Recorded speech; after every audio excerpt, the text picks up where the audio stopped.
Bone broth. It's simple, nutritious, and delicious. I'm going to teach you how to make it. I'll tell you what types of bones to use, as well as how to cook it with the pressure cooker or without. Let's get started.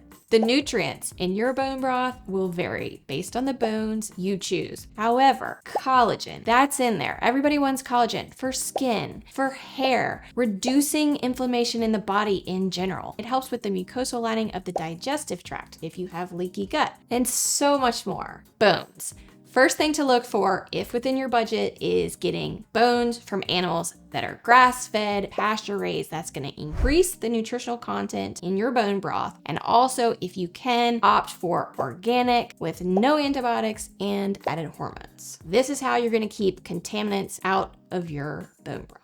And what sets bone broth apart from a stock is you're going to be simmering the bones for a really long time. So typically you're going to be using marrow-rich bones, such as femur, knuckle, and oxtail. You could also use chicken feet. Those are really popular. Don't look good. I don't typically use them, but go for it. Make sure, again, that your bones are from a clean, trusted, non-contaminated source. I don't know anybody that has a bunch of bones laying around, and I don't typically have bones like this left from whatever I've cooked. So I just buy marrow bones from my local grocery store. These are grass-fed, pasture-raised, and they're probably femur, tibia, and they make a delicious, really collagenous bone broth. First step, I leave this step out. Roast your bones. You can roast or not. It can enhance the flavor of your bone broth. I choose not to. There's definitely controversy over roasting, not roasting, but it's just one more step. And I feel like what I make tastes great. So step 2, put all the ingredients in a pot.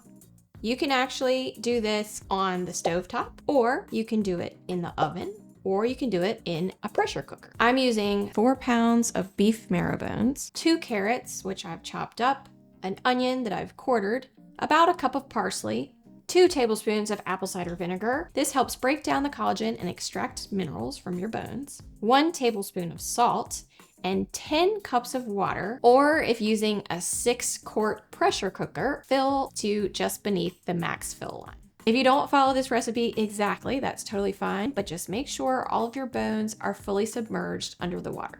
Now, if you're cooking this via stovetop, you want it to simmer for about 12 to 24 hours. You don't want it to boil because that will break down the collagen too quickly and will make a less nutritious broth that is cloudy and not as tasty. You can also do this in the oven. Just make sure your temperature is about 180 to 200 degrees Fahrenheit. Or you could use a crock pot, depending on your crock pot's temperature, probably on low for about 24 hours. In a pressure cooker, however, like the Instant Pot I'm using today, you actually don't want to cook it that long because it will do more damage to the collagen that you're trying to extract. The pressure and the steam will extract everything you need much more quickly. So for chicken bones, you're going to go for around 3 hours. Bigger marrow bones, you're looking at maybe 4 to 5 hours. This is a little bit of a gray area, but that's what I would recommend in general. One note on the salt. You can put this in at the end because as your bone broth cooks, water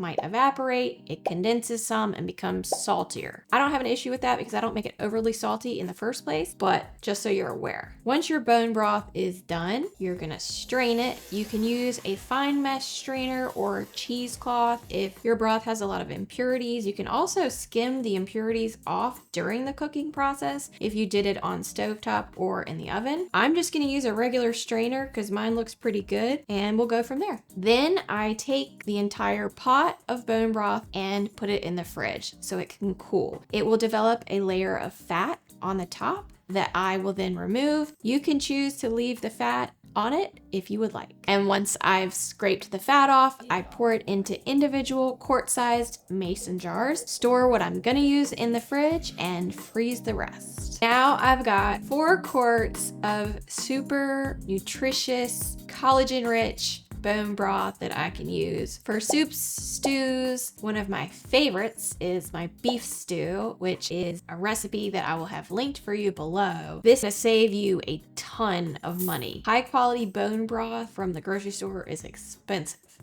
That's it. Hope you guys make this. Let me know how it turns out. Let me know if you substitute different bones. And on that note, remember to eat real food. See you next time.